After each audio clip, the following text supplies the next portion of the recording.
Being at the heart of Cheltenham has led us to here, Green Oak Stables in North Yorkshire, the home of Phil Kirby Racing, and where we'll find the stable star, Lady Buttons.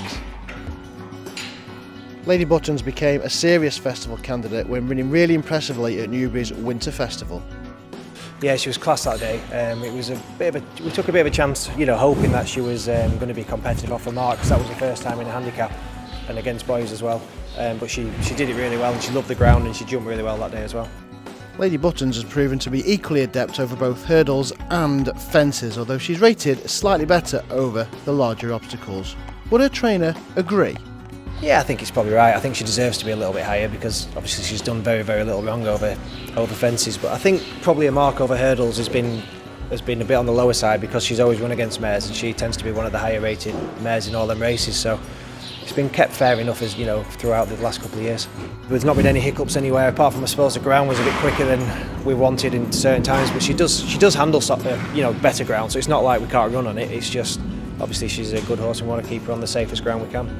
She's got a very, very high cruising speed, and she's a horse that doesn't want to get there too soon. So a race, obviously she's not going to get there too soon in there. There's going to be plenty of horses that are going to give her a right lead for a very long way. So in a lot of ways it would play into her hands. So everything has gone according to plan for Lady Buttons, but the same cannot be said about the jockey on top, as a regular pilot, Adam Nichol, broke his leg at Musselburgh on New Year's Day. Thomas Dowson stood in for the win at Doncaster, but who may get the call at the festival? Yeah, Adam's struggling a little bit. He's got back walking now, but I think it's fairly likely that it's going to come too soon for him. Tommy, obviously, he took the place last time and didn't do an awful lot wrong. She jumped well for him, so we'll have to have a good word with Keith and Jane, a bit nearer the time, but at the moment I would think Tommy's probably favourite. Phil Kirby was once on the books of Preston North End in the early days, and he isn't the only person to swap goal scoring for gallopers, as he bids to follow in the footsteps of footballing favourite Mick Shannon, who was a Cheltenham Festival winning trainer last season. It'd be massive for us. Obviously we've had plenty of winners recently, but we're all striving to try and run in the big races on the big days, and that's hopefully where she's taking us.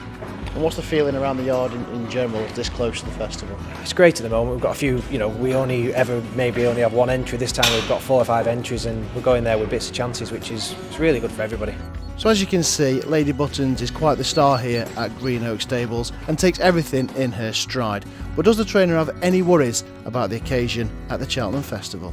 She travels great. She's a bit of a professional with things like that. It's not really a problem at all. We probably go down on the day rather than the night before, just because I think she's better, going on the day. So I think that will probably be the plan at this moment in time. But such as the preliminaries and everything, there won't be an issue or anything like that.